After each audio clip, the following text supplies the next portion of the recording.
Hello everybody, this is Hammer Striker here. Today I've got a SIG Sauer P365 and the new Springfield Armory Hellcat, both of them chambered in 9mm. We're going to compare the two, and if we thought that the Glock 19 versus P320 was a battle, I think that's just going to be a little schoolyard slap fest compared to this cat fight. The super small concealed carry market is really a hot market, and guns in this territory do attract a lot of attention. So first let's make sure that neither one of them is going to bite us while we're doing this. Okay, so we've got two unloaded contenders in the game. The P365 has been out for a little while. It's this one here, and it's been out for over a year. The Hellcat just recently came out, I would say within the past few weeks. We did a review on the Hellcat when it first hit the streets. We really like the gun, and recently we acquired a P365. We did a review when the first one came out and had a little bit of trouble with it, and that was a loaned gun, so we gave it back to the owner. Picked this one up so we could do these comparisons and several others because it is a popular gun. So let's start out with the basics of the dimensions. When you get into this category, size matters. The Hellcat is right here is 6 inches even long. The P365 is 5.8, so it's 0.2 inches shorter, and that's front to back. That can make a little bit of a difference, but in a concealed carry, whether you're doing pocket or inside the waistband, that's not the most important dimension. The most important dimension is the grip height with the magazine. So I'm going to put the flush magazine into each one of these. And you'll see that the SIG is just a little bit taller, and mostly it's just the way the magazine is angled in the front of the magazine. The Hellcat is 4.0 inches in the shortest configuration, up to 4.5 with the extended mag, and the SIG is 4.3 with the flush mag, and then it gets taller as you put the extended mags in. From a capacity standpoint, the surprising thing is Hellcat holds one more round in each of its two magazines. So this comes in 11 plus 1, one in the pipe, and 13 plus 1. The SIG is 10 plus 1 and 12 plus 1. And they've also got a 15 round magazine. So when you look at the magazine here for the Hellcat, it's a stainless steel magazine. It looks a lot like the XD/XDM magazines. It's basically the same design. This particular one has a flush plate. It comes with a pinky extender as well. That's actually the one that's installed, and you can swap it out for this plate that comes with it, so you can have it either way. So you get one of these. The pinky extender does not extend the capacity, and then you get one 13 round magazine with an extender on it. And consistent with Springfield's pattern, it blends well. It gives you that extra finger worth of grip as well as the extra capacity. It's textured the same. This texturing is actually kind of cool. It's two sets of pyramids, some tall pointy ones and some shallower ones. So it looks sandpaper-ish. Actually looks kind of random, but these are little pyramids.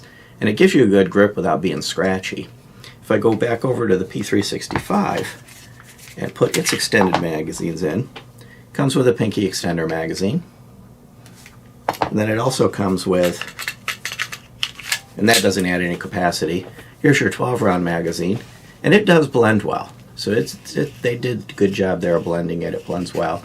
The pattern is a little scratchier. It's a little sandpaperier. And one correction on the magazine. This extended capacity magazine didn't come with this pack, the one that we got. It may come in different marketing packages. SIG loves to do that. But the one that we picked up came like that. A pinky extender and a flush mag. These you had to buy separately, at least with that package. Now I'm sure you're going to find somebody that found one of their marketing bundles that comes with various flavors of the other magazines. But the extended magazine, they did do a good job. It does blend in well. They also recently announced a 15 round magazine for it. And that just kind of sticks down. It does give you that extra place to put your hand, but it just kind of sticks down from the bottom. It is kind of smoothly integrated, but it's just a flat extension. Does work well. The gun has worked with all the different magazines. Initially, when this gun first came out, they had some issues with it, and we're hoping that this particular one, being a newer generation, won't exhibit some of that behavior. From a sights perspective, both of the guns have good sights, but I'm going to have to give the edge to the Springfield. Both of them have a bright front sight. They're night sights on both guns. The Springfield has a very nice visible U on the back. The front sights on both guns are, I would say, equally visible. The rear sight on the SIG is a true night sight, so these are night dots, whereas this one is not a night sight, but this is far easier to see at the range. When you get out there during the day, you put the gun out there, these sights have a tendency to kind of just fade out, and they kind of gray out, and they're a little bit harder to see. Not a big deal, but it's just kind of a comparison. Let me see if I can get it to zoom on the front sights. Bring them side by side. Put the finger up there a little bit and see if it'll pick it up. You can see they both have kind of a ring with a dot in the middle. There we go. A little sometimes tough to get it to zoom on something that sticks out like that. Both front sights are very nice front sights. Very easy to see, very visible, whether it's day or night. So the sights on these are what you would expect for a concealed carry gun. From a couple of other specs perspective, the barrels are similar. The Hellcat is a 3-inch barrel, the SIG is a 3.1-inch barrel. We talked about the capacity, and let's talk about weight. P365 wins the weight by 0.1 ounces.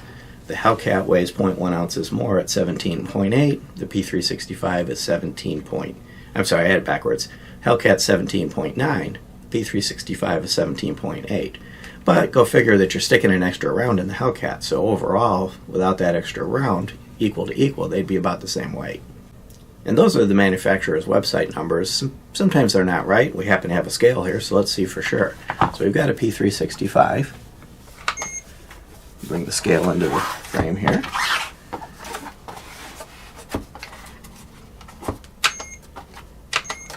It's going to be a little tough to get the camera to show it.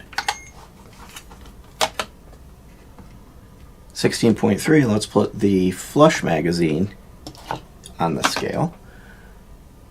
And we've got 18.4 with the flush magazine, 16.2 without it, and that's for the SIG Sauer. The Hellcat is 16.1, and then with its flush magazine, 16.2 when it's settled. Then the flush magazine is 18.2. So actually, as it turns out, that neither of the manufacturer's websites numbers accurately reflect any combination of the gun with or without the magazines.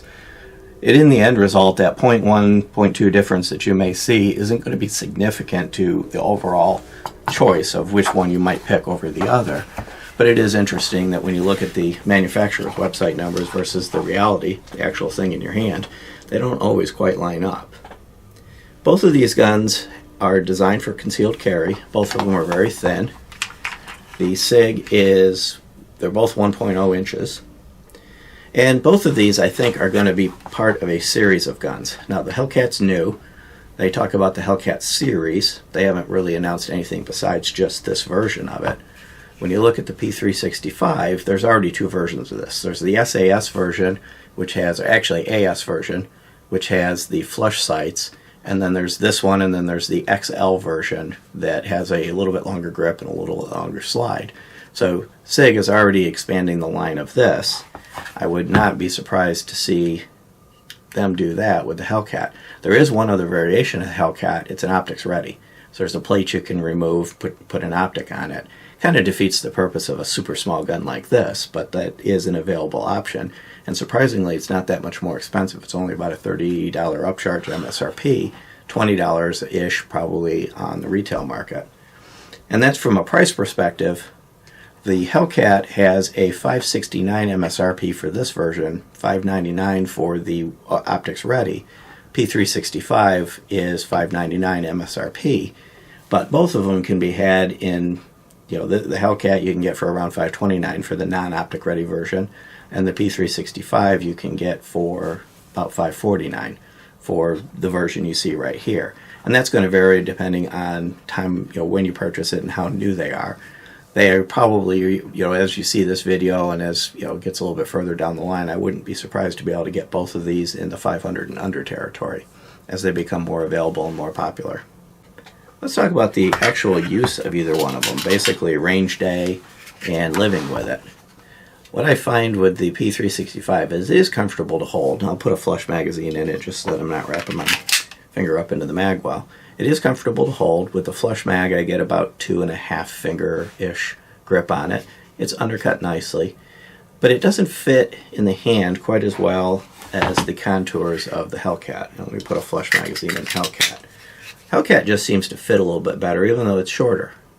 You basically get 2 fingers, and this one kind of goes underneath it, or you could do the teacup thing. But overall, I found it easier to hold and shoot the Hellcat well. Combination of the sights being very visible and the contour of the grip made it really easy to just get it on target, shoot it well. And from a function standpoint, both of them have forward and rear serrations, so they're easy to get a hold of to do press check if that's what you're wanting to do, or of course to cycle it from the back.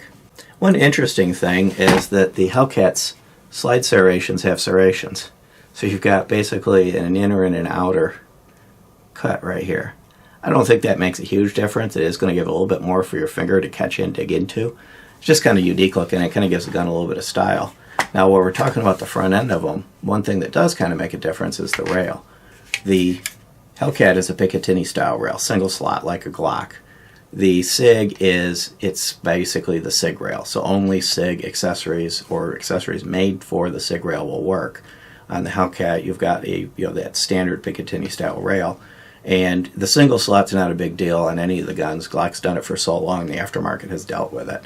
So I think you're going to find more day one availability of accessories that already exist on the market that are designed either for Glock or other guns that are just going to fit this.